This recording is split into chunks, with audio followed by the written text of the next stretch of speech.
Assalamualaikum warahmatullahi wabarakatuh. Perkenalkan, nama saya Winda Melina Ginting dengan NIM B1B12349.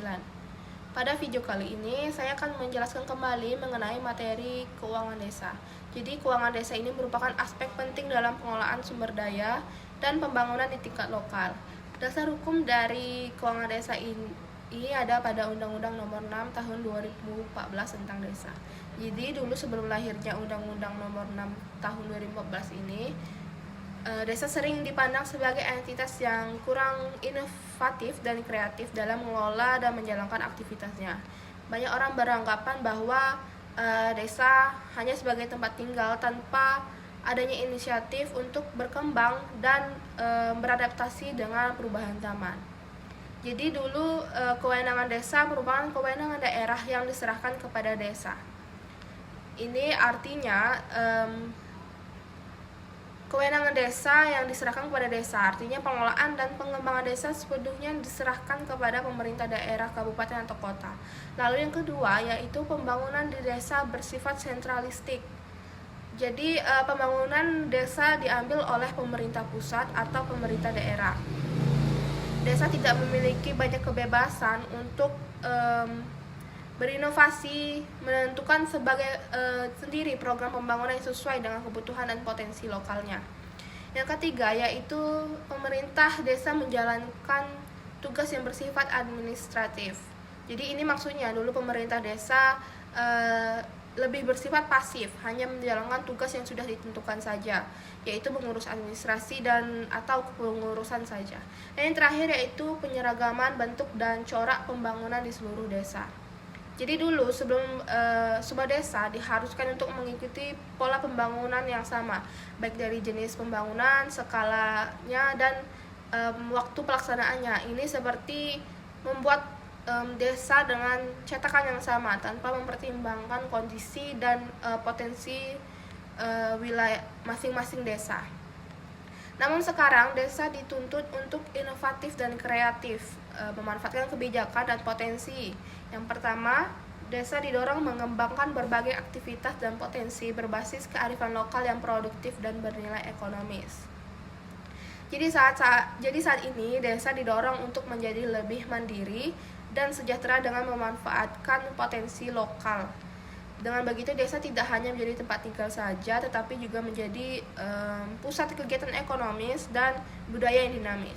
Lalu yang kedua yaitu desa berhak mengatur dan mengurus sendiri urusan perencanaan pelaksanaan kegiatan untuk pengembangan lokal.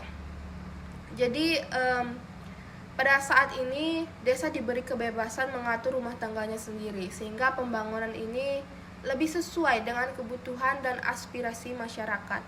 Dan yang terakhir yaitu desa memiliki pendanaan yang besar sebagai modal memenuhi kebutuhan pembangunan dan pemberdayaan masyarakat. Jadi dengan pendanaan yang besar ini, desa memiliki peluang yang besar juga untuk meningkatkan kesejahteraan masyarakat. Selanjutnya yaitu masuk ke dalam kekuasaan pengelolaan keuangan desa. Jadi kekuasaan pengelolaan keuangan desa ini dipegang oleh kepala desa. Jadi kepala desa ini merupakan sosok sentral yang bertanggung jawab atas seluruh pengelolaan yang ada pada tingkat desa. Ada tugas-tugas dari kepala desa ini, yang pertama yaitu menetapkan kebijakan tentang pelaksanaan APBDes. Lalu yang kedua yaitu menetapkan kebijakan tentang pengelolaan barang milik desa, lalu melakukan tindakan yang pengeluaran atas beban APBDes. Yang keempat yaitu menetapkan pelaksana pengelola keuangan desa. Yang kelima yaitu menyetujui rencana anggaran kas. Yang keenam yaitu menyetujui surat permintaan pembayaran. Yang ketujuh yaitu melakukan verifikasi terhadap DPA, yaitu daftar pengguna anggaran, yaitu selain itu DPPA, daftar penggunaan anggaran per kegiatan, dan DPAL, daftar pengguna anggaran per lokasi. Yang terakhir yaitu melakukan verifikasi terhadap RAK desa. Setelah itu masuk ke dalam pelaksana pengelola keuangan desa. Jadi pelaksana pengelola keuangan desa ini terbagi menjadi 3. Yang pertama yaitu sekretaris desa. Jadi sekretaris desa ini memiliki peran yang penting dalam pengelola keuangan desa. Jadi sekretaris ini memiliki tanggung jawab untuk memastikan seluruh proses penyusunan, pelaksanaan, dan pelaporan keuangan desa berjalan dengan baik dan sesuai dengan peraturan perundang-undangan. Lalu yang kedua yaitu KAUR dan KASI. KAUR terbagi menjadi dua, yaitu KAUR tata usaha dan umum serta KAUR perencanaan. Kalau KAUR tata usaha dan umum ini bertanggung jawab atas segala hal yang berkaitan dengan administrasi umum di desa, termasuk pengelolaan surat menyurat, arsip, persidangan, dan pelayanan umum lainnya. Kalau KAUR perencanaan yaitu berfokus pada perencanaan pembangunan desa baik jangka pendek maupun jangka panjang, mulai dari penyusunan rencana kerja, penganggaran hingga evaluasi program. Selanjutnya yaitu KASI. Jadi KASI ini terbagi menjadi tiga, yaitu KASI pemerintahan, KASI kesejahteraan, dan KASI pelayanan. Kalau KASI pemerintahan ini yaitu bertugas mengurus segala hal yang berkaitan dengan pemerintahan desa seperti penyelenggaraan pemerintahan, ketertiban umum, dan administrasi kependudukan. Selain itu yaitu KASI kesejahteraan. Jadi KASI kesejahteraan ini berfokus pada peningkatan kesejahteraan masyarakat desa termasuk di bidang pendidikan, kesehatan, sosial, dan budaya. Yang terakhir yaitu KASI pelayanan. Ini mempunyai tugas yaitu bertanggung jawab atas pelayanan publik di desa seperti pelayanan perizinan, pengaduan masyarakat, dan informasi publik. Dan yang terakhir yaitu KAUR keuangan. Jadi KAUR keuangan ini adalah seorang perangkat desa yang bertanggung jawab mengelola seluruh keuangan desa atau disebut dengan bendahara desa. Jadi adapun tugas-tugas dari KAUR keuangan ini yaitu melaksanakan fungsi kebendaharaan, yaitu selain itu menyusun RAK desa, melakukan penatausahaan yang meliputi menerima, menyimpan, menyetorkan atau membayar, menata usahakan, dan mempertanggungjawabkan penerimaan pendapatan desa dan pengeluaran dalam rangka pelaksanaan APBDes. Selanjutnya yaitu masuk kepada APBDes, yaitu anggaran pendapatan belanja desa. Jadi APBDes merupakan rencana keuangan tahunan suatu desa yang mengatur semua penerimaan pendapatan dan pengeluaran belanja desa dalam satu tahun. Jadi APBDes ini terbagi menjadi tiga struktur. Yang pertama yaitu pendapatan desa, kedua belanja desa, dan pembiayaan desa. Jadi yang pertama adalah pendapatan desa. Jadi pendapatan desa adalah semua penerimaan desa dalam satu tahun, anggaran yang menjadi hak desa dan tidak perlu dikembalikan lagi. Contohnya seperti hasil usaha, yaitu badan usaha milik desa sendiri. Lalu yang kedua yaitu hasil aset, contohnya tanah desa disewakan terus digunakan untuk kegiatan produktif lainnya. Lalu pasar yang dikelola oleh desa dan menghasilkan pendapatan dari sewa kios atau biaya parkir. Lalu yang terakhir yaitu tempat pemandian umum yang dikelola desa dan menghasilkan pendapatan. Yang terakhir yaitu swadaya, partisipasi, dan gotong royong. Jadi contohnya masyarakat dapat memberikan tenaga atau kegiatan pembangunan desa seperti perbaikan jalan, atau masyarakat desa memberikan sumbangan berupa uang atau bahan untuk kegiatan pembangunan desa. Lalu yang kedua yaitu transfer. Jadi transfer ini merupakan dana yang diterima oleh desa dari pemerintah yang lebih tinggi tingkatannya, seperti pemerintah kabupaten kota atau pemerintah pusat gitu. Jadi contoh yang pertama yaitu dana desa. Jadi dana desa ini bersumber langsung dari anggaran pendapatan belanja negara atau APBN yang dialokasikan khusus untuk desa. Lalu yang kedua yaitu alokasi dana desa. Jadi alokasi dana desa ini merupakan dana perimbangan yang diterima kabupaten dari APBN kemudian dialokasikan ke desa. Jadi itu perbedaan dari dana desa dan alokasi dana desa. Jadi perbedaannya itu berasal dari sumbernya. Kalau dana desa berasal dari APBN, sedangkan alokasi dana desa itu berasal dari APBD. Lalu yang ketiga yaitu bantuan keuangan dari APBD provinsi dan bantuan keuangan dari APBD kabupaten kota, yaitu bantuan tambahan yang diberikan oleh pemerintah provinsi atau kabupaten untuk mendukung pembangunan di desa. Yang terakhir yaitu pendapatan lain. Jadi pendapatan lain ini bentuk penerimaan uang atau aset yang diperoleh desa yang tidak termasuk dalam kategori pendapatan utama. Ini diibaratkan sebagai uang tambahan yang diperoleh desa dari berbagai sumber. Jadi sumber-sumbernya yang pertama yaitu bantuan dari pihak ketiga. Jadi bantuan dari pihak ketiga ini dapat berupa uang atau barang atau jasa dari lembaga swadaya masyarakat atau perusahaan-perusahaan. Lalu yang kedua yaitu hasil kerjasama dengan pihak lain. Hasil kerjasama dengan pihak lain seperti dengan desa lain dan bagi hasil dari usaha bersama. Yang ketiga yaitu sumbangan dan hibah. Jadi sumbangan dan hibah ini seperti berupa donasi atau pemberian gratis dari masyarakat atau pihak lain. Dan yang terakhir yaitu hasil kegiatan desa. Jadi hasil kegiatan desa ini yaitu pendapatan dari kegiatan yang diselenggarakan desa seperti hasil panen dari lahan desa atau hasil penjualan produk UMKM desa atau sewa aset desa. Selanjutnya yaitu belanja. Jadi belanja merupakan pengeluaran yang merupakan kewajiban desa dalam 1 tahun yang tidak akan diperoleh pembayarannya kembali oleh desa yang dipergunakan untuk kewenangan desa. Jadi kategori dari belanja ini contohnya yaitu pertama penyelenggaraan pemerintahan desa.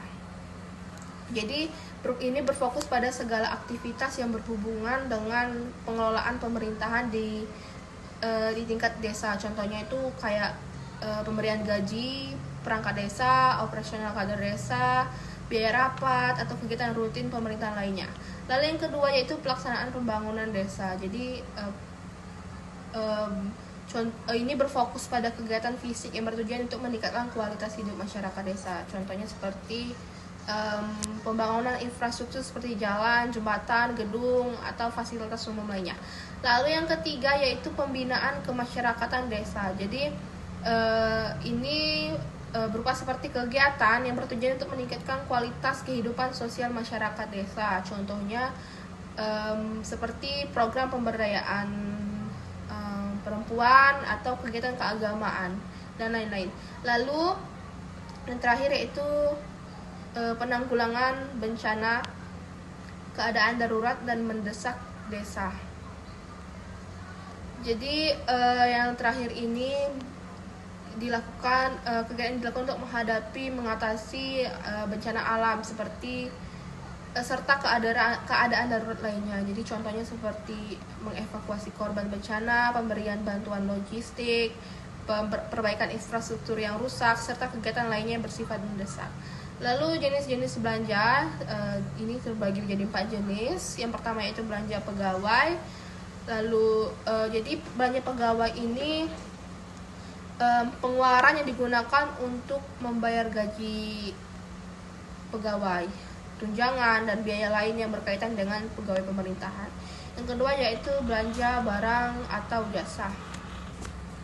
Jadi ini pengeluaran untuk membeli barang dan jasa yang dibutuhkan untuk menjalankan kegiatan operasional pemerintah. Contohnya membeli alat tulis, tulis kantor, sewa gedung, jasa konsultasi dan lain-lain. Yang ketiga yaitu belanja modal. Jadi belanja modal itu pengeluaran untuk membeli aset tetap. Jadi tujuannya untuk meningkatkan produktivitas dan kapasitas pemerintah. Contoh seperti membeli tanah, bangunan, peralatan, dan terakhir yaitu belanja tak terduga, yaitu pengeluaran yang tidak dapat diduga atau diprediksi sebelumnya. Contoh seperti bencana alam atau keadaan darurat lainnya. Selanjutnya yang ketiga yaitu pembiayaan. Jadi pembiayaan itu semua penerimaan yang perlu dibayar kembali atau pengeluaran yang akan diterima kembali baik pada tahun anggaran yang sama maupun tahun anggaran berikutnya. Jadi pembiayaan ini terdiri dari yang pertama yaitu penerimaan pembiayaan. Jadi penerimaan pembiayaan ini adalah semua penerimaan rekening kas umum desa. Contoh dari penerimaan pembiayaan ini yang pertama adalah silpa tahun sebelumnya. Jadi silpa ini merupakan dana yang masih tersisa dari anggaran tahun sebelumnya yang dapat digunakan untuk mendukung kegiatan tahun yang akan datang. Lalu yang kedua yaitu pencairan dana cadangan. Jadi ini penting disiapkan untuk memenuhi kebutuhan mendesak atau proyek besar yang tidak bisa dibiayai dengan anggaran biasa. Jadi saat dana cadangan dicairkan ini dicatat dalam penerimaan pembiayaan dalam APBDes. Yang ketiga adalah hasil penjualan kekayaan desa. Jadi hasil kekayaan penjualan desa ini adalah sumber pendapatan tambahan bagi desa. Pendapatan ini dari penjualan ini digunakan untuk meningkatkan anggaran desa dan mendukung berbagai program pembangunan. Jadi tujuannya untuk meningkatkan kesejahteraan dan kualitas hidup masyarakat desa. Yang kedua adalah pengeluaran pembiayaan. Jadi pengeluaran pembiayaan adalah semua pengeluaran rekening kas umum desa yang terdiri dari pertama, pembentukan dana cadangan.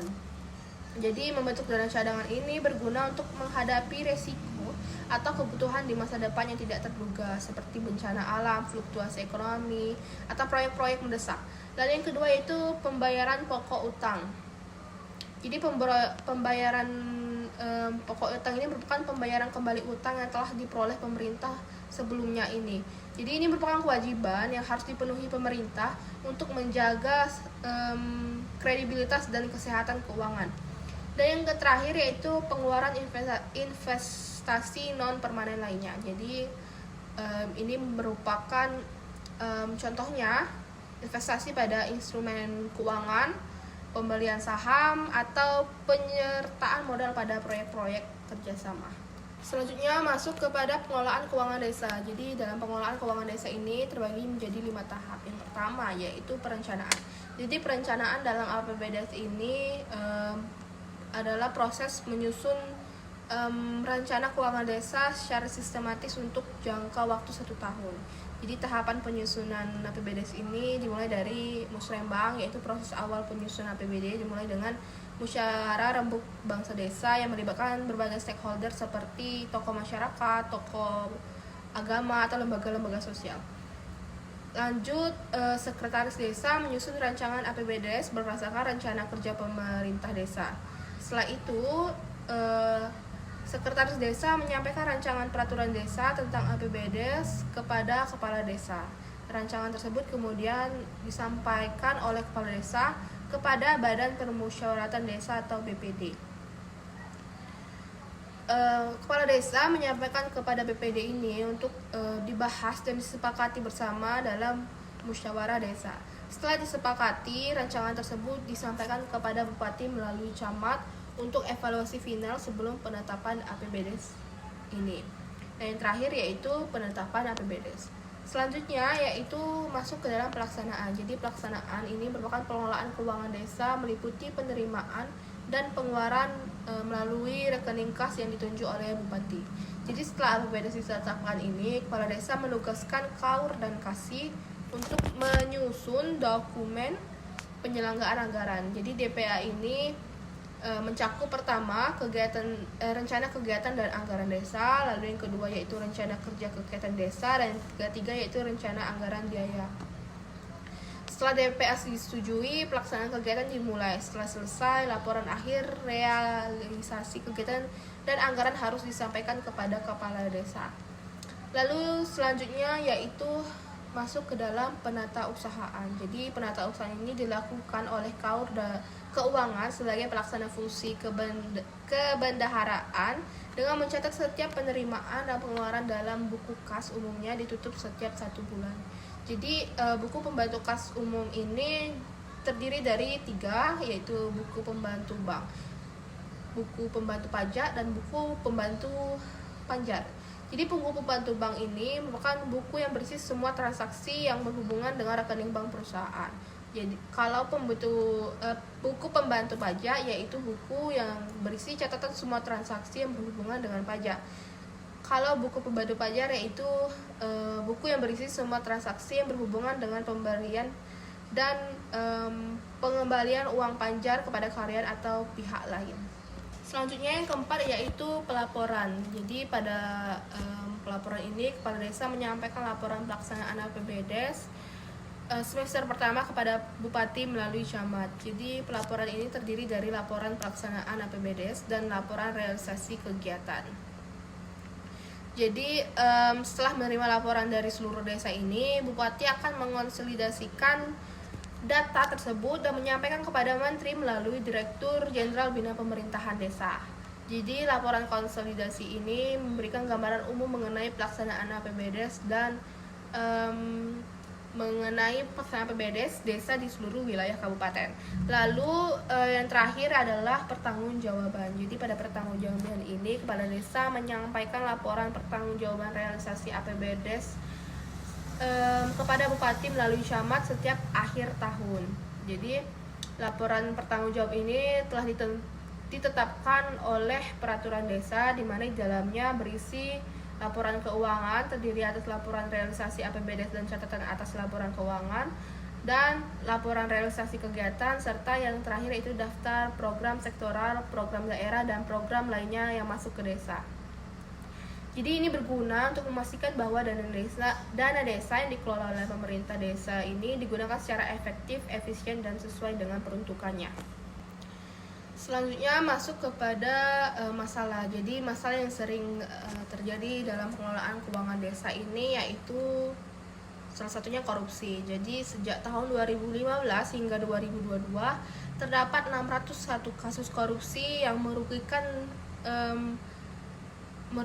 negara dengan mencapai 433,8 miliar. Jadi peningkatan korupsi ini terus signifikan sehingga pada tahun 2023 saja terdapat 187 kasus dan menyebabkan kerugian negara sebesar 162,25 miliar. Ini menunjukkan adanya masalah serius dalam pengelolaan dana desa. Jadi faktor-faktor penyebab dari masalah korupsi ini yaitu kurangnya transparansi dan pengawasan yang lemah. Maka solusi yang mungkin dapat dilakukan untuk mengatasi masalah korupsi ini yang pertama yaitu pengelolaan keuangan desa ini pertama harus transparan, lalu akuntabel, partisipatif dan tertib dan disiplin anggaran. Jadi itu saja yang dapat saya sampaikan mengenai materi keuangan desa. Saya akhiri, terima kasih. Wassalamualaikum warahmatullahi wabarakatuh.